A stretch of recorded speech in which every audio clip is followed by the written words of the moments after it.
Welcome to the Dirt Trail Running Podcast. My name is Michelle Hartwig, and I am your host.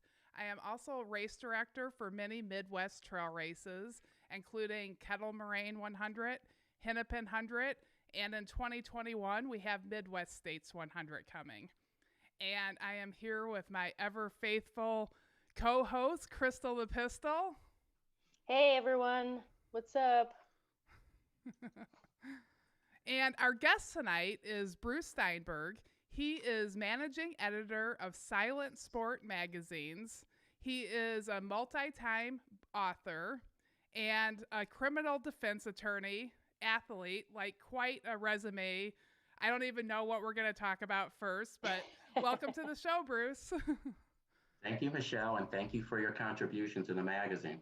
Yeah. And I stopped being a lawyer last November. Okay. So the world is down one less lawyer. Unless you decide if that's a good thing or not. Yeah, lawyers sometimes can get a bad rap, but I know you.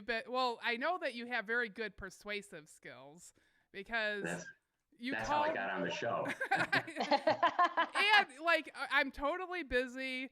He calls me up. He wants me to buy an ad. I'm like, I really want to support the magazine, but we're like sold out and we have a big waiting list and I just don't think I should spend the money. And so you had me working by the end of the phone call. And Well, I don't sell ads, Michelle. Oh, well, you called me after the first person messaged me about an ad. And then you talked me into writing for you. That would be Joe. But when I heard you were a race director, that's why I wanted to talk to you, because I want race directors to be part of the magazine because you have so much information and we need to help each other. Yeah, and I really enjoy, the first article I actually wrote for you was during the most stressful time. All the races had just been starting to cancel. It was in March, and I feel like I need another shot at like a more positive article than the COVID article. But it was about what race directors are going through, and to help the participants understand. And I think it was important.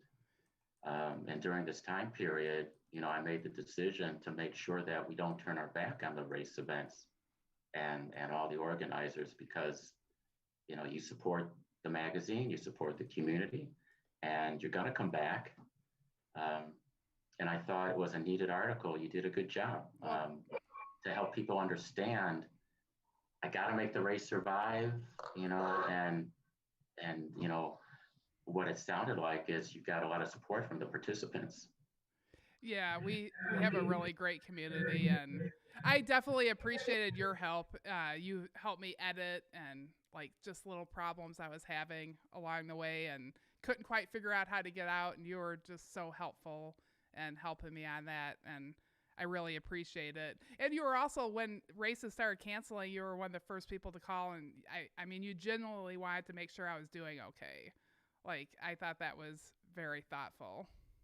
I've learned, I volunteered at the Berkey last February, and we got there at the fire tower station. A friend of mine, his name is John Krejci, in case he's watching, so I don't leave him out.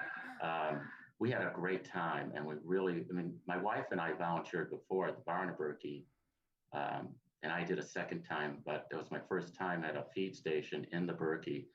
What a treat it was, but also I saw a lot that went into it behind the scenes, and it's just amazing. So, that was before I, started to work as the managing editor, but I learned a lot. And as soon as I became the managing editor, I started planning the Berkey issue for February 2021, last March. And especially now with COVID and Ben Pop's announcement that it's going to go forward, I think it's more important than ever to do these sort of things. And Michelle, it's I before E except after C, okay? Okay. But,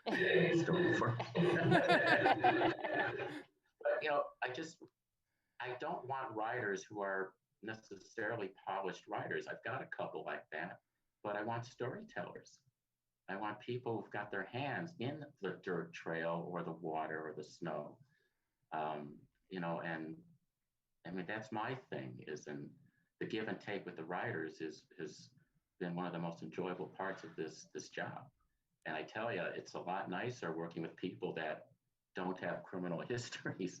At least not so we know. Yeah, you were a criminal defense attorney. I like that sounds like a very like it gets you ready for anything, I imagine, that job.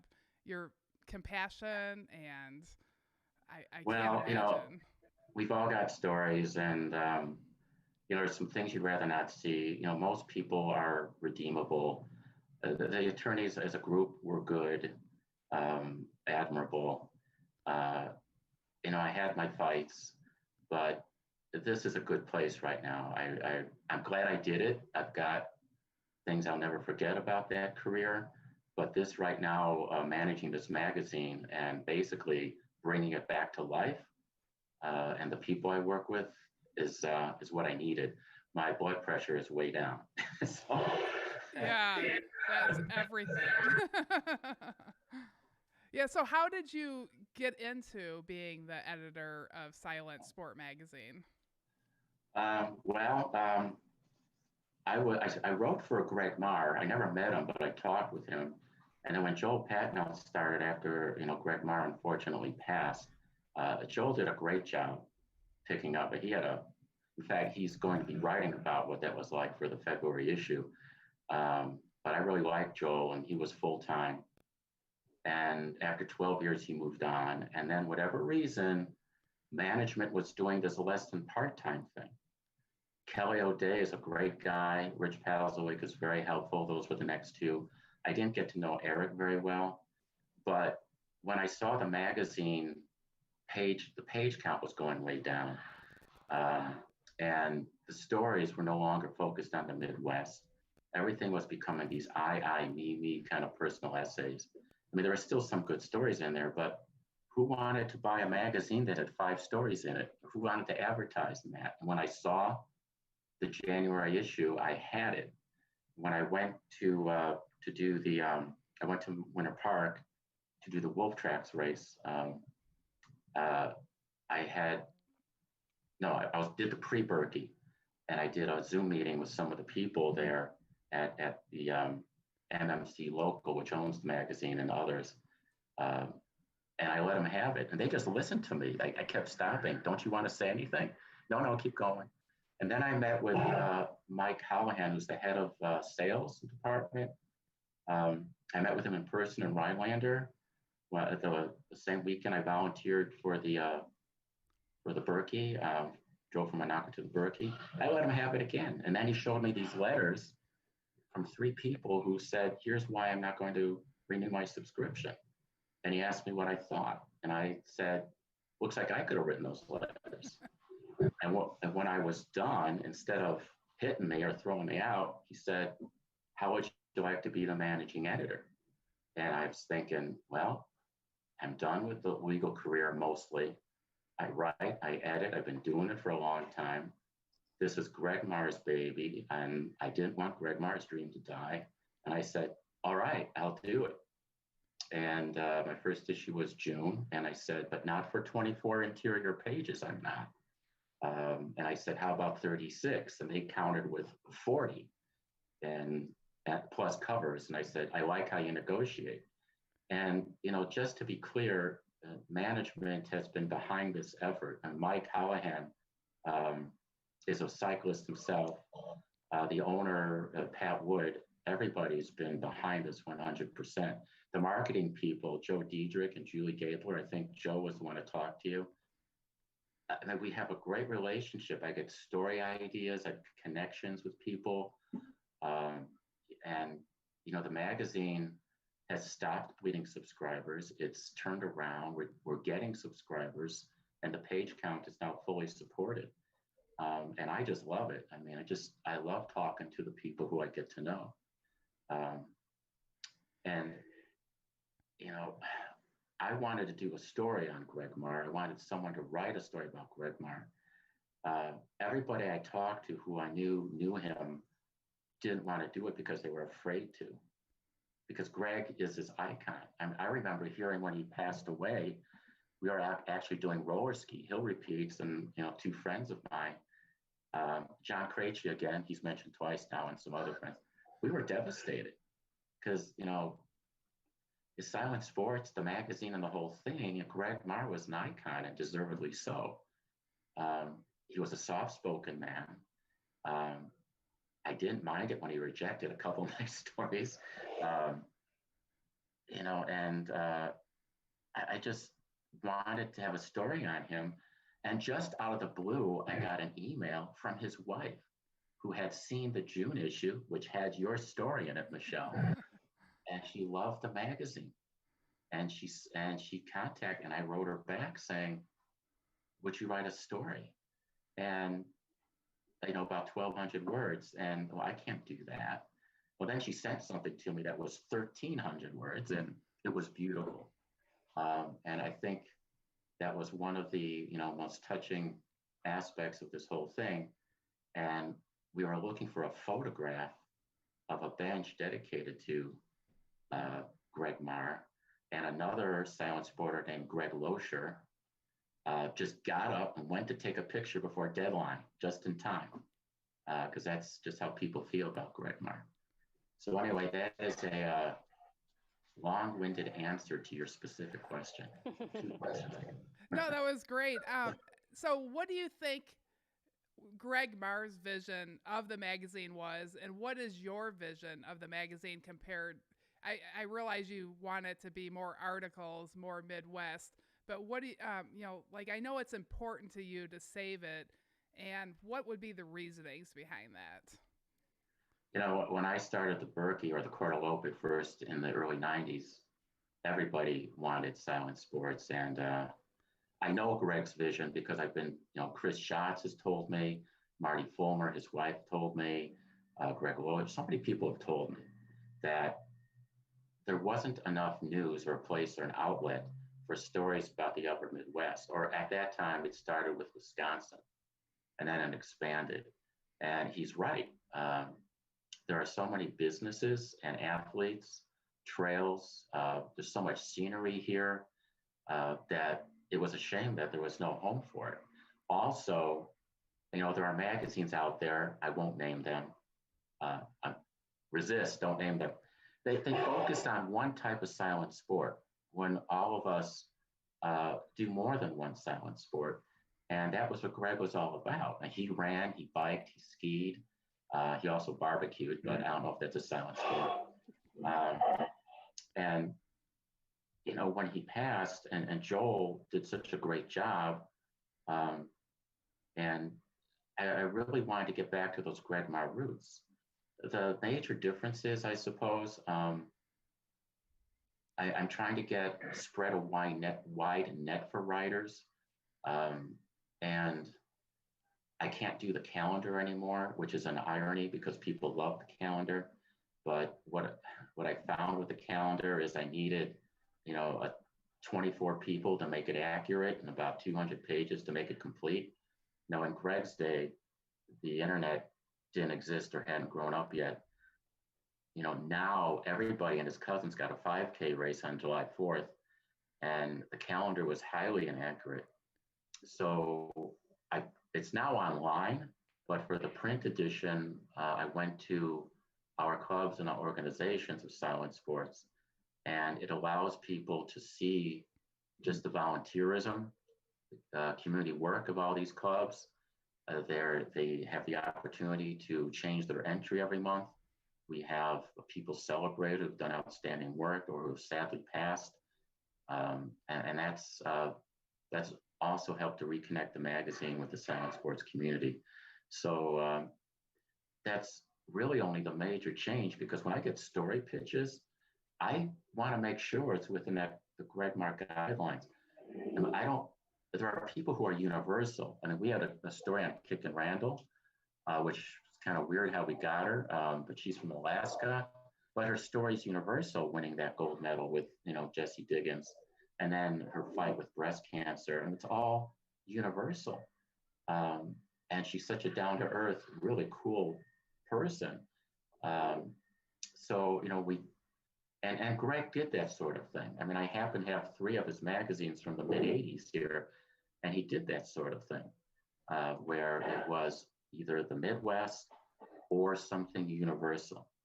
And I am, maybe I'm putting my own stamp on it, I don't know, but I always look at pictures for a story, and I do think, what would Greg Marr think? And maybe that's presumptuous, but I've heard so many things from people who knew him that I like to think I'm mostly getting it right. And if I'm not, people will tell me. Yeah, there's so many ways to get stories out there. I mean, we're podcasting right now, so by voice, and then there's blogs and stuff like that. Do you think, and I personally like writing a lot because I feel like, like in talking, you get done, you're like, oh, I didn't really express that very well. But when you write, you have enough time to sit there, look at it, and get the message that you can redo it a few times till you get the actual message that you want out. So I really like that. But do you see an issue with people wanting to get their stories through reading? Has that changed over the years? Well, the thing is, I think Joel stepped down in 2016, and the magazine was very strong and healthy then, even though the internet had grown up. I think you get the magazine delivered to your door, and it's there, and you hold it in your hand. And we also have the website, which what I'm doing with the website is I'm disconnecting it from the magazine in the sense that it's just not going to be a rehash of the print stories. There'll be a couple in there, but it's more interactive. Like Andrea Larson, who does the Iron Bowl events and some press release, I put it on there. I look for stories and put them on there because I'm trying to use the website to promote what people are doing, what race directors and organizers are doing, and fundraisers that are going on. Like and Loretta and I were talking about her fastest known time effort. I've put 2 of those up there. So I think people want both, and there's room for both. I don't think that they're mutually exclusive. I've got my print books, I've got my Kindle. I do both. But the thing about the writing is I have the time, because this is full time for me, to receive what people send me. The way we're doing it now is people write with passion. When you, for example, are writing about your race, you wrote about it with passion, and the whole race series. That's what I want. And then I make my edits, and then what do? I send them back to you. And you tell me what's good or what I got wrong.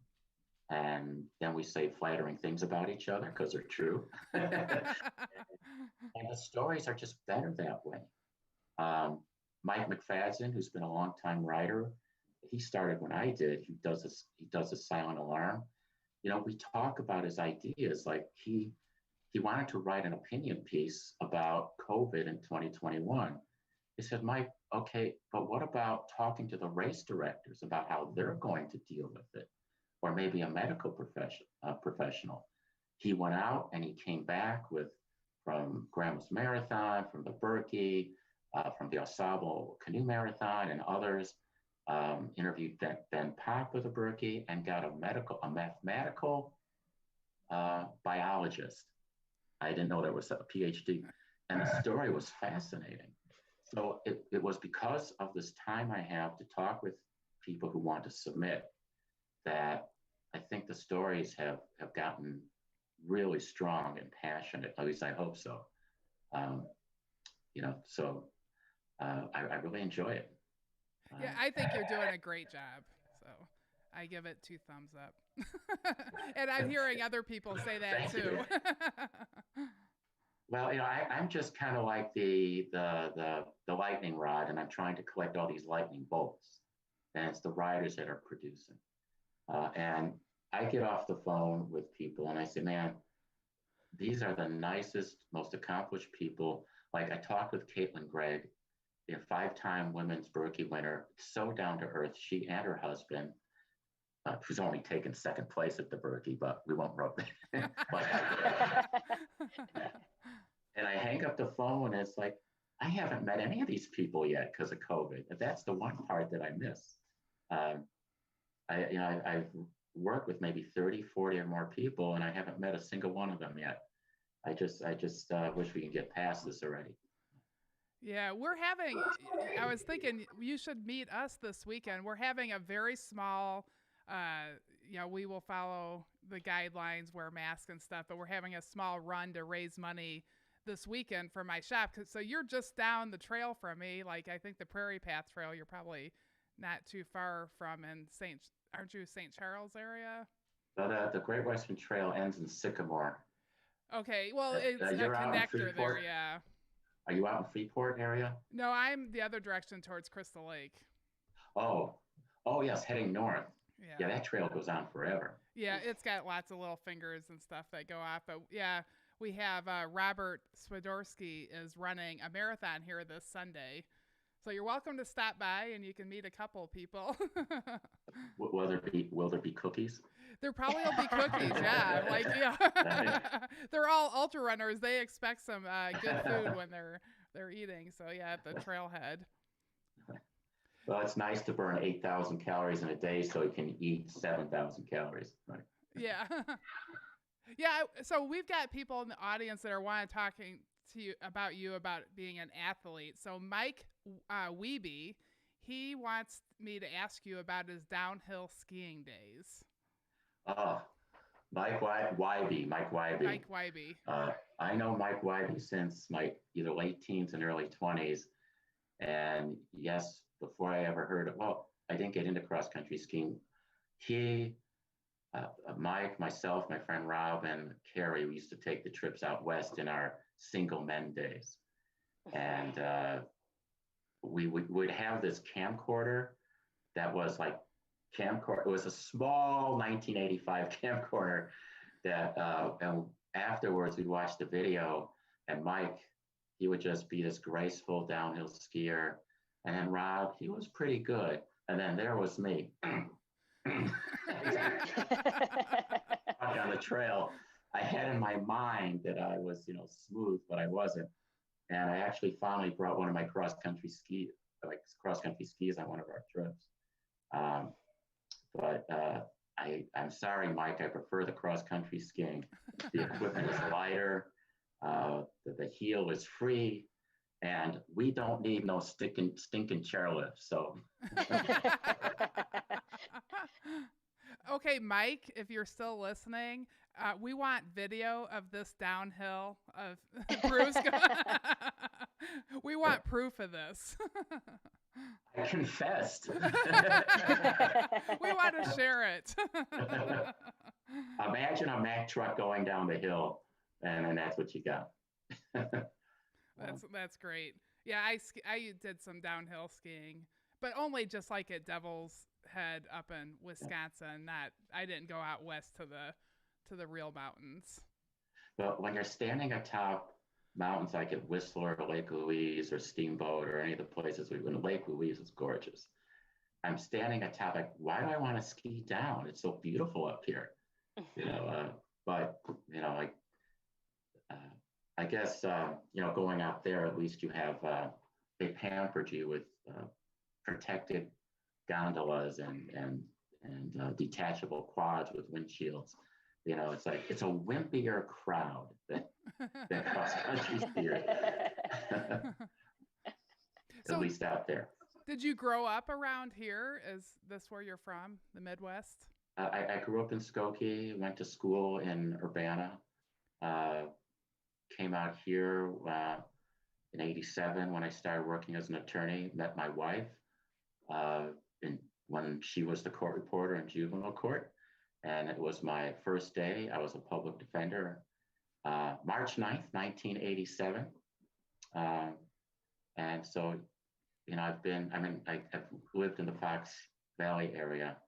And in terms of silent sports, sometimes people don't think Illinois has it, but we've got the Prairie Path that you mentioned, the Fox River Trail, the Fox River, Great Western Trail, forests, maybe just because we live in the Fox Valley region, especially the communities, Batavia, Geneva, St. Charles, are such beautiful towns.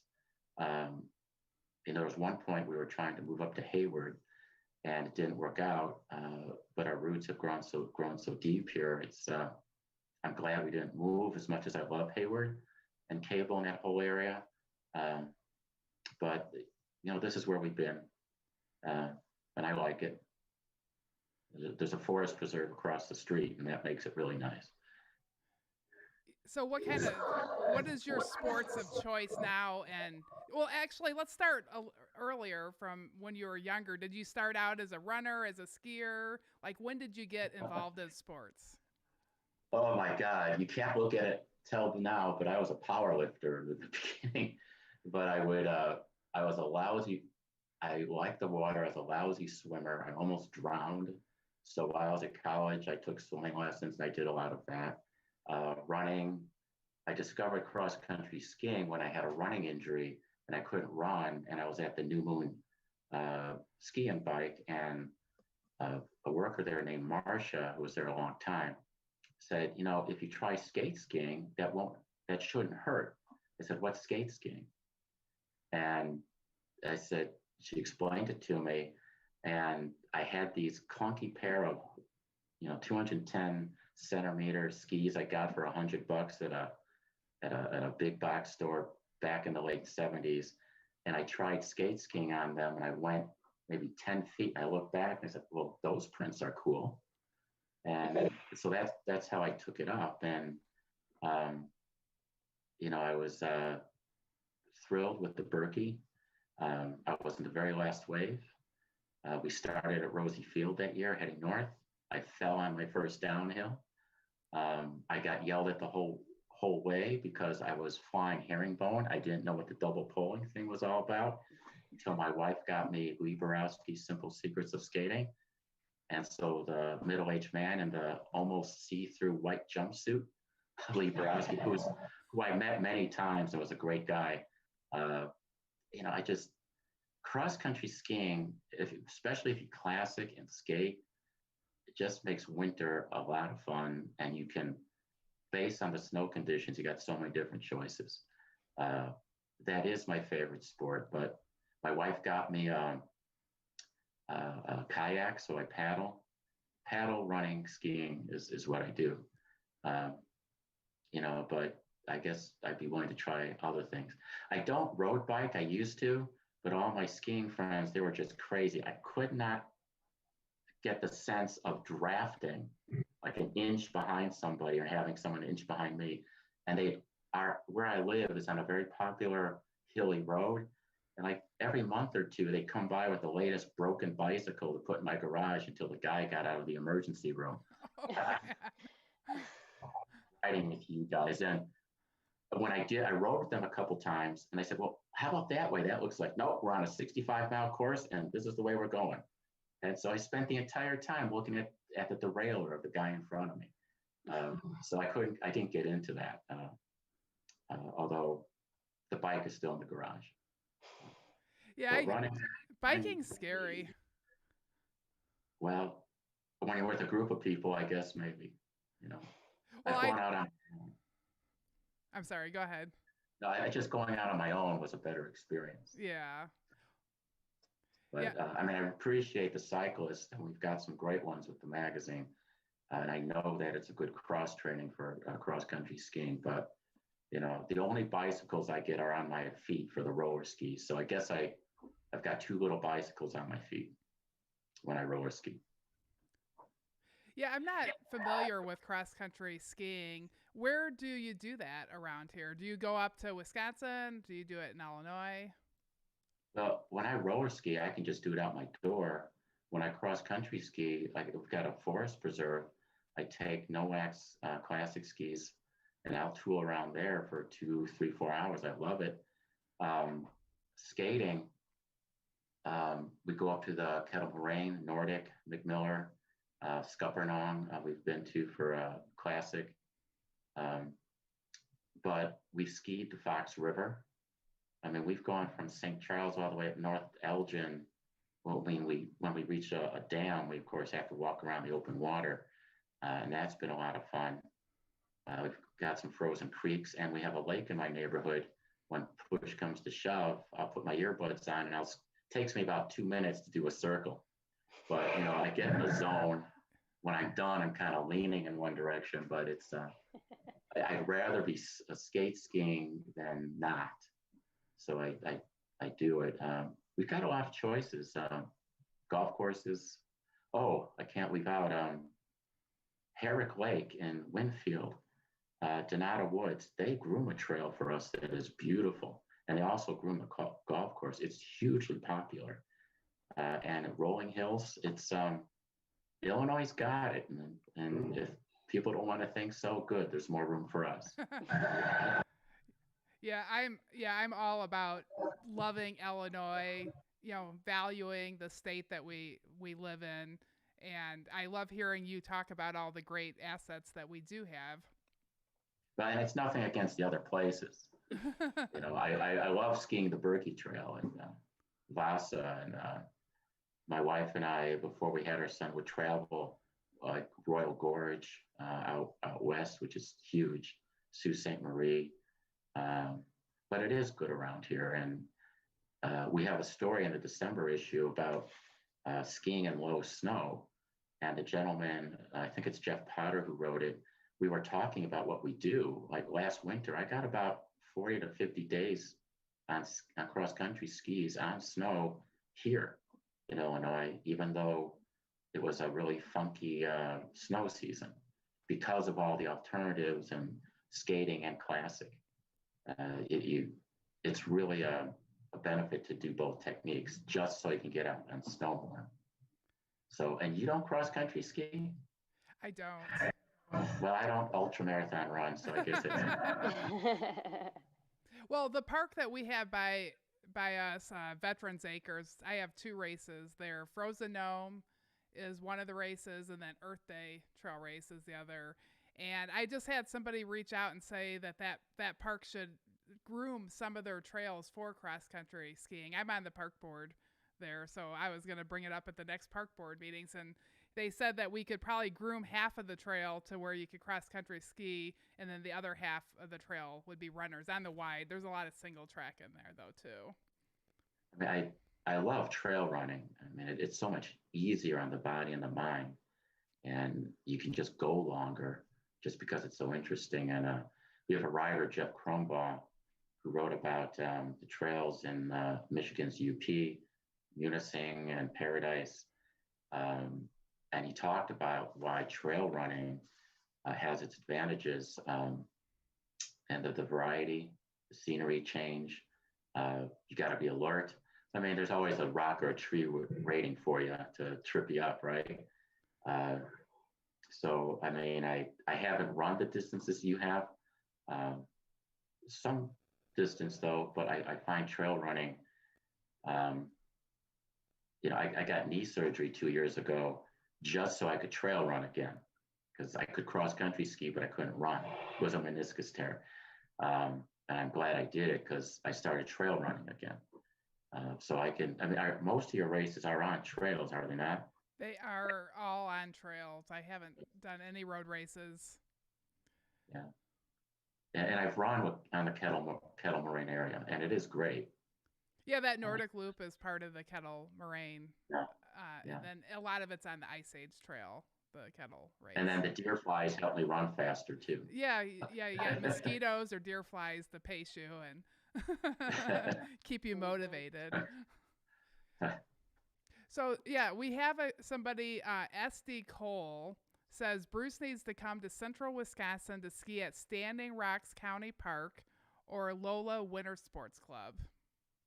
That must be Scott Cole. Okay. Yeah, it says SD Cole 82. Well, I just want to say people should know that Scott Cole is one of the best assets to Silent Sports, as is Chris Schatz. And I mean, I don't mind mentioning the Hostel Shop. They've been so helpful to the magazine. Scott and Chris, they build trails. I do want to go up there. I mean, without giving away, too much, there is somebody I have to be very protective of who is at risk with COVID. So I have to be extra careful. But that's part of the thing. I want to meet everybody. Yeah. I want to meet, Chris, and you guys, and and these people are just great, and it's great talking to them on the phone. I learned so much from the articles that they write, but it would be nice to get back to shaking hands again, wouldn't it? I just have to be really careful. Yeah, I agree, and you should be really careful. Everybody will get together when we each feel safe with it. Sometimes, like I think the first thing that's going to come back is probably trail, like out, because trail races or stuff that's smaller events and outside will be the first place that people will Did safely you be able to did gather. you see the Berkey Trail Festival run video that Ben Pop put together? I did not. Well, you need to go to silentsportsmagazine.com and look at the Okay. top feature video. Um, they had they really did a good job and made it safe. I had registered for that, but again, the situation within my own household. But they had like step-on water dispensers where you step on your foot with your foot and you fill your water bottle. Bib pickup in cars. There's no real post-race party, but they pulled it off with about 1,000 runners. So I think race directors and runners should take a look at that. And I took off the paywall on the website, so feel free to walk around the website and check everything out. So. Oh, that sounds. I'm absolutely going to be going to look at that. They must be on private property. When was that race? It was the last weekend in September, 26th, I think, and they shifted it all to the Berkey Trail, the skating out and the classic back, because it's wide, whereas a single track, the old telemark loops would put people breathing hard close to each other. So that's how they did that. They had the ultra marathon course. I think it was multiple loops. They had the marathon, half marathon, ultra, and they had some shorter races too. But I think the video shows it better than how I can explain it. Ben is quite the energetic guy. But those videos are really interesting, and they really help explain things. Like I said, I volunteered for the Berkey last February, and it just makes you miss it. And your races and everybody's races, you just miss it. And that's why it's with Silent Sports, I made the decision to still focus on the races and talk about them, so we stay excited to get them back. I think we're just going to all value it, like even more than we did before. We knew how great it was. Sometimes it's good to miss something for a little bit so that you realize how lucky you had it. Yeah, distance makes the heart grow fonder, right? Yeah. Mm-hmm. So I have to say, I made a note for myself. I already did this in the October issue, but I wanted to say congratulations to Rebecca Davis, her husband, Mike Davis, on the birth of their first child, Jack Davis. And if you read that story, and why haven't you, you will see why that baby is probably already being recruited by every Silent Sports high school, college, and Olympic coach out there. And there are champions on both sides of that family. And Rebecca, who is a champion paddler and a world record, the record holder for a sable with a partner, one of the most down-to-earth people, nicest person out there. And I feel, the one thing I feel sad about saying that is because I feel that way about all the writers. I haven't had a problem with any of them. They're just great people. But congratulations to them. They have quite 9.5 pounds, that baby was. Wow. with shoulders already, apparently. They're just great people, and I'm glad to have them on board. Yeah, I think about that and all the amazing people that you've been able to meet because of that. obviously that's a top one. Tell me some story of like you got off the phone talking to somebody and you're like, I can't believe I just talked to this person. Well, Caitlin Gregg. I talked to Dick Fosbury, the inventor of the Fosbury flop. We're talking about Special Olympics, and that's such a nice guy. There's so much more to his life than the Fosbury flop. Down to earth, and although he did sell me his book, which I was glad to have. Um, there is Joe Diedrich's daughter, Gina, who is not an elite athlete, but she's a get off the couch kind of person to get people who are sedentary, back into it. It's welcoming everybody, no matter their pace, into silent sports. We don't care what you look like. We don't care your body build. There's not going to be any body shaming. If you're out there, you're part of the silent sports community. And that has been a lot of fun. Luke Bodensteiner, two-time Olympic champion. He's trying to get the Olympics here in Utah. He's from the upper Midwest. Such a nice guy. I talk about the stories with them, and then we talk more about other things afterwards. He's got such great insights about what's going on with the Olympic cross-country ski team for the para, special, and mainstream Olympics that I can't tell you about because it's going to be in the January issue. Delaney Fitzpatrick is one of her riders. She took third in the classic, Berkey, at 55K. She skied it as fast as I ever did skating. But she actually beat me. Race directors like you and Tara Perry. She does the Fox Cities marathon, and she had to cancel. Amanda McRory, who is a wheelchair champion, who's going to be writing stories for the magazine. But I think everybody's a superstar. I mean, like Eve Graves and Kirsten Klockner. They're such avid silent sporters. If they may not be champions, but they volunteer like crazy and give back to the community like crazy.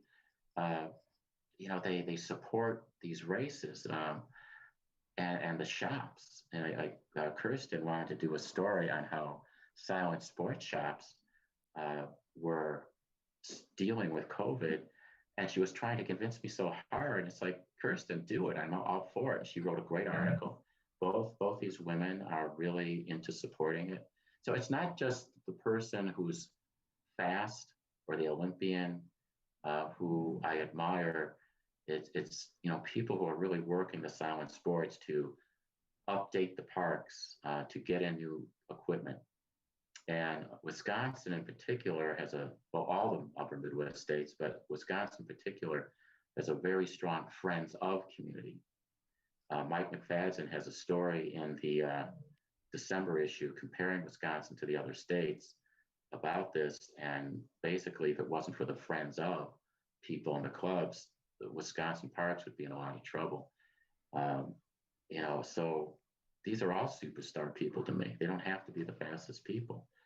But I think, no one gets rich writing for the magazine. So it's really about the passion that people have for it, they bring to it. Yes, there is payment involved. I don't want to give people the wrong impression on that. But the passion for it comes through with the stories. And there are two people I have to mention, and probably about 20 more. Cindy Dillenschneider and Jason Maloney, husband and wife. They live in northern Wisconsin. They are the campers extraordinaire. They spend like 10 days, 2 weeks in the middle of nowhere in southern Ontario. And she invented the one-arm freedom paddle so that children or adults who are missing an arm can still get out and paddle. And the videos on that, which are on the website, it's ingenious. And she's not getting rich off of this. She just wants to do it. She doesn't know anybody personally, as far as I can tell, that is suffering such a disability, but she just wants to do it. And she hit me with a story with facts and figures that just blew me away. We talk just to talk now. They're just great people. And that's true about all of them. And listen, Michelle, when I get off the phone with you, it's like, how does she do the podcast? How does she run these how does she do these races? And the fact is that you are like them too. You're passionate. So yes, when I get off the phone, I say, well, Michelle Hartwig is pretty cool. Because you are. Well, thank you. It's just, a lot better than sitting down at a table asking the person sitting across from me, well, how many DUIs do you have?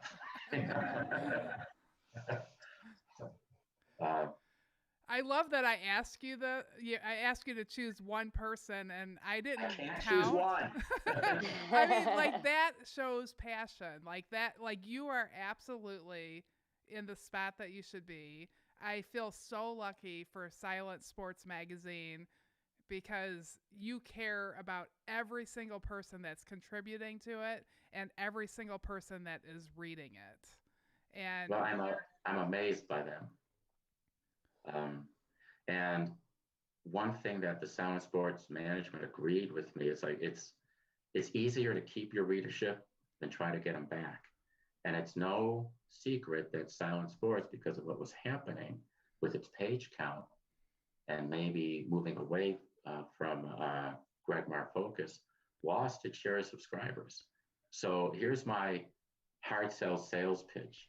We are giving away 3 months free subscriptions with no credit card information and no automatic sign up. So because the hard sell is the content of the magazine. And if people see this and enjoy holding it and see the layout, my editor's letter is about the layout person, Rhonda Graverson. I mean, the magazine is beautiful to look at. Am I biased? It just is. It's fantastic. And so the magazine is trying to make it right. Check it out. If you like what you see, please come back. If you don't, well, at least we tried. And I can report now that we are going in the right direction. The magazine does not look, we're just doing a lot better in the things that make a magazine survive. And even better than last December when there wasn't any COVID. And, I got to mention yet another person. It's not just Greg Marr, but Joel Patnow, I think, understood what Greg Marr's vision was all about. He and I talked a lot over the years. In fact, I asked him, why do you want to make me a regular writer for the magazine? Because I'm not the fastest guy, I'm not the coach. But he looked at what I wrote as kind of like the crossword puzzle of the magazine, and people like crossword puzzles. And he stuck with me, and it was a lot of fun. And I think, in talking about Greg, Joel, who handled it for more than 12 years, I admire him, and he has to be mentioned. And the disadvantage of Kelly O'Day and Rich Pazlick, who I enjoyed working with, is just they couldn't be in it full time. I'm in it full time, which allows me to spend the time with all these writers and get to brag on them, like I have been doing. So I don't want Joel Patnow to be left out of this, because he's a great managing editor to emulate. And he rejected one of my stories too. So I'm still saying, and for good reason, It was about a goldfish. Well, I think that you need to put that story that was rejected up on the website as something not to write. Our young son's goldfish died, and I tried to sneak a new one in, and it just didn't relate to Silent Sports at all. So Joel was right. But as a writer, being rejected by literary agents or publishers, I do have the position now of rejecting stories. And I find that interesting after all these years of facing rejection myself. But I try to give explanations, and a lot of rejections have turned around and have turned into accepted stories. Holly Scotland, wonderful. She wrote a story that violated every submission guideline rule, that I put up on the website. And I told her that.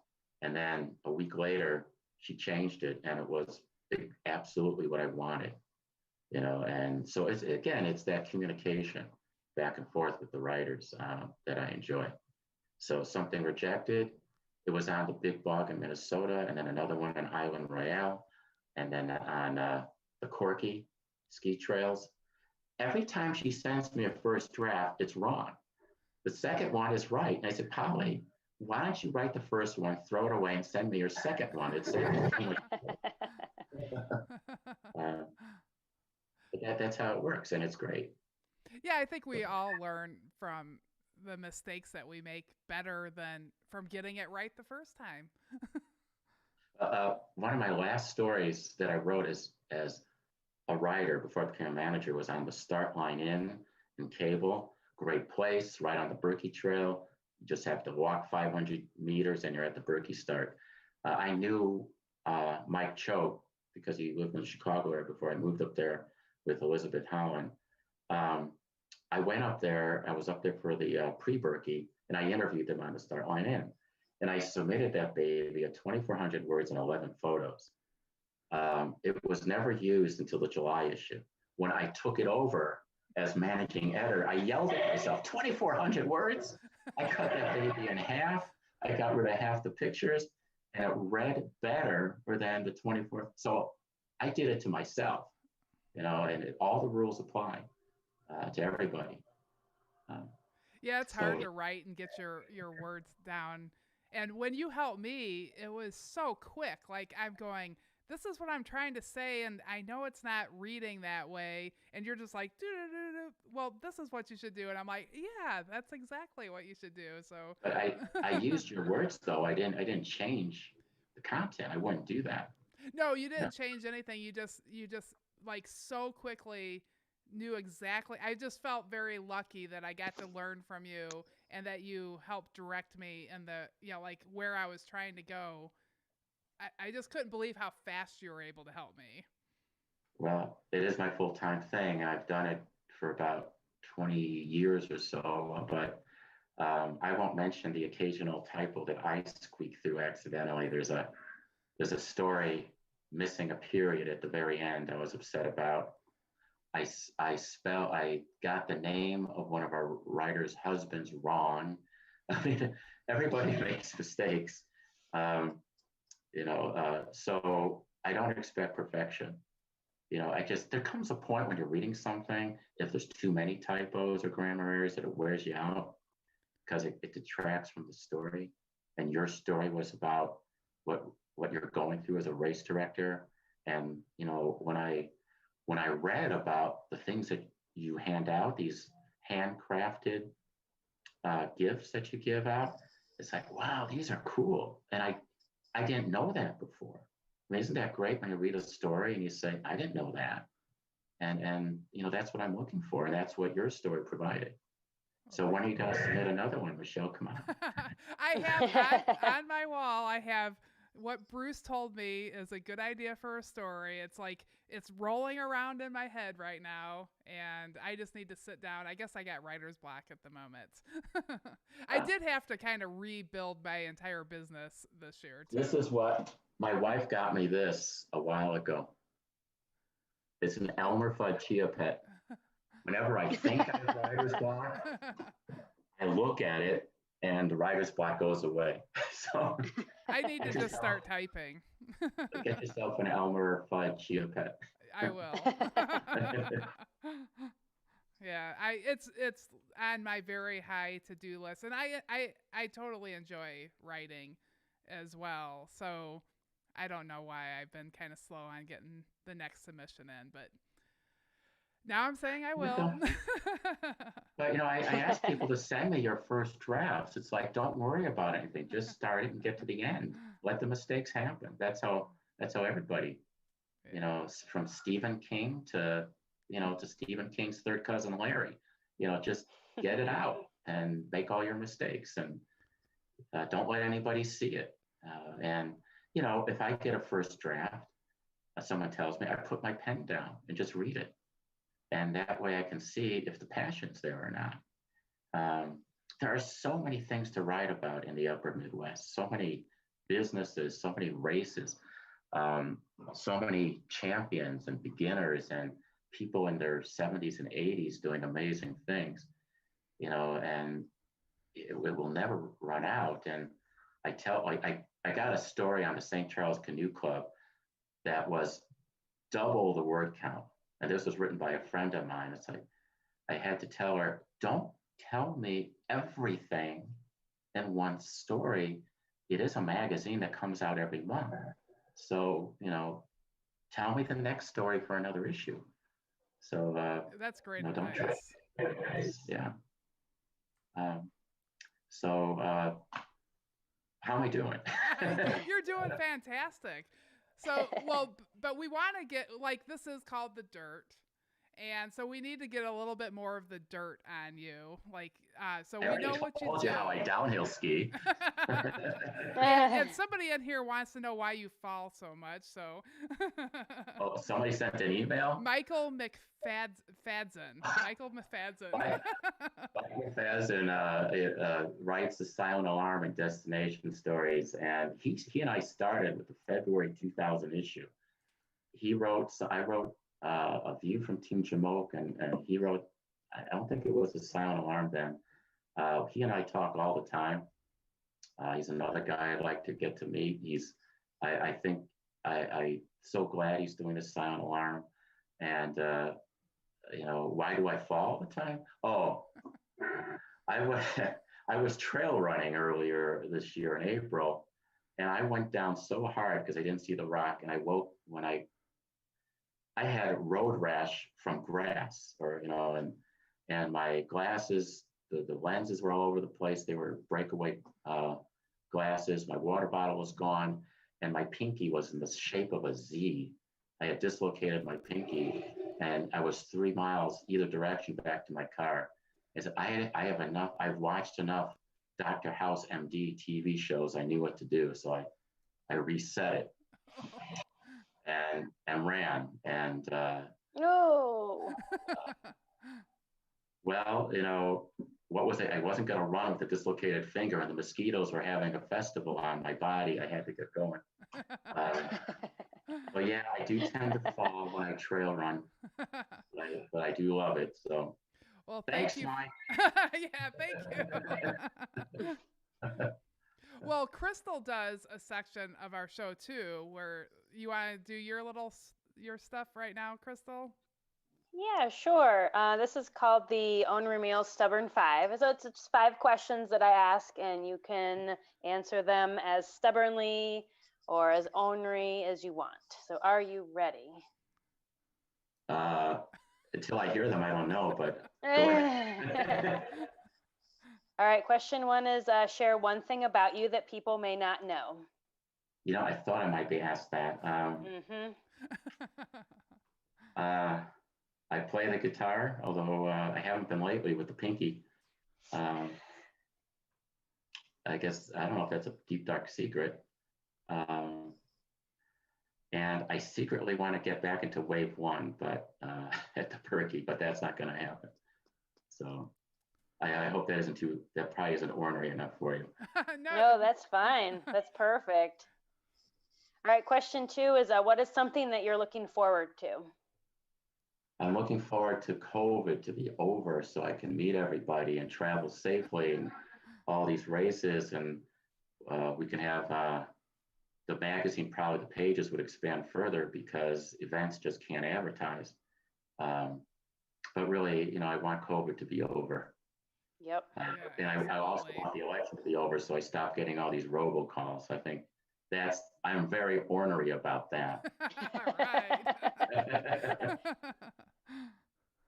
All right, number 3 is what is your favorite hobby? I know you have quite a few, but what's your favorite one? Other than silent sports? Yes, other than silent sports.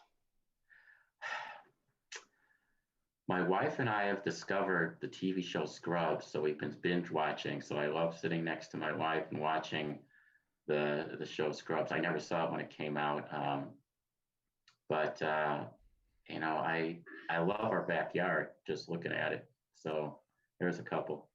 Nice. That's I great. love Scrubs too. It's so Do funny. you? Yes. That's Well, a I new one I'll promise have not to to look for. stare off into space and fantasize about something, right? All right, number 4 is who was the biggest influence in your life? It's a tie between my mother and my father. I lost my father when I was 8, and whenever I thought I might be doing something wrong, I would think, what would my dad want? And then my mother, who raised us through a period of extreme chauvinism as trying to be the head of a household in the 60s. And when chauvinism affected her, it affected my brother, sister, and I, her strength. And I want to add, and this is absolutely true, my son, Alan, who's named after my father by the blessing of my wife and my wife. And this sounds straight out of, that Jack Nicholson movie. They've made me a better man. They just have. And part of it's hard to be a lawyer and not have it impact you. And they've made me a better dad and a better husband. So where's my Kleenex? But it's true. Aw. All right, question 5. Last question is what is your favorite treat for a job well done?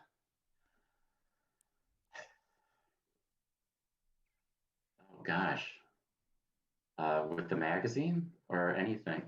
Anything. I remember doing a trial. I fought like crazy. And when you talk to lawyers, they always talk about their victories, never their defeats. But I remember I lost a trial that I really thought I should win. And the gentleman turned to me and said, thank you for doing your absolute best for me. And that sticks in my mind. I remember his face when he said that to me. And with the magazine, because it's Greg Marr, when people send me an email and talk about him and how the magazine is looking today, that means a lot to me too. So That's great. not too ornery though. That's okay. Kindness is cool here too. We're stubborn and ornery to get stuff done, but then we're also a kind, cheerful bunch. Well, it's been great. The company MMC Local is great. They did not pay me to say that. I mean, when the marketing people, Joe and Julie, are like become your good friends, the marketing people, it's a good company. They give me story ideas and they refer people to me. I mean, that's how I got my connection with the Badger State Games, for example, and that's how I got to talk with Dick Fosbury from the marketing people. Always be good to the marketing people. That's great. Well, you did wonderful. So, is there any last thing that you wanted to share? Otherwise, we're going to finalize our show. Well, I just hope people who have the magazine and aren't getting it. I was with you, man. I was ready to quit and end my subscription. You can contact me at my email. Should I give it? Yeah, you can. It's my name, Bruce.Steinberg, Steinberg @mmclocal.com. The 3 months free subscription is for you to see if the content has earned your readership back. Just send me your name, your mailing address, and then we'll see. And then also make sure you subscribe to your podcast. Oh, yeah. Right? Thank you. You give a great outlet for people. And I appreciate it. So then, let's see, what do we got next? Crystal's up again. Oh, yeah, that's me again. Yes, thank you for listening and subscribe to us. If you're watching on YouTube, there's a subscribe button so you can find out things that we're doing. And also, we have a Patreon page. So if you want to go to our Dirt Trail Running Podcast Facebook page, there's a link there. Come be a Patreon. You get special swag, and we keep recording after our live shows. So there's little behind the scenes stuff too. So just come check it out. Also, leave us reviews on iTunes, please. Thank you. Yeah, and we want to thank the listeners. We work really hard the team of us. We got Coach Loretta, who books our guests, my son Royal, who does all the technical stuff, Crystal and I, and it's been exciting seeing our numbers go up and so many things being downloaded. Like Bruce said, we need more people to subscribe to the YouTube channel. Just hit subscribe. It doesn't cost anything. It's just that it helps our show be seen more when we have more subscribers. And I think that's it. Oh, I wanted to give a shout out to some of the people in the dirt trail running community. There was some great performances over the weekend. So Anita Harless and Antonio Romano from Michigan both ran 50-mile races. And Antonio, he works the 50-mile finish line at Hennepin 100. And then Trisha McGinn, she had her second fastest 10K up in Wisconsin. So congrats, Trisha. Nice. Congrats. And then let's see. And then our next podcast is Katie O'Connor from Edge Lounge in Chicago. Not tonight, but on the next one that we have coming up. We have another one tonight with Buzz Burrell. So thank you, everyone. Thank you. Thank you. Thank Bye. you, Bruce. Thank you, My Margaret. pleasure. Margaret gave us, me and Crystal, a shout out. Oh, woo.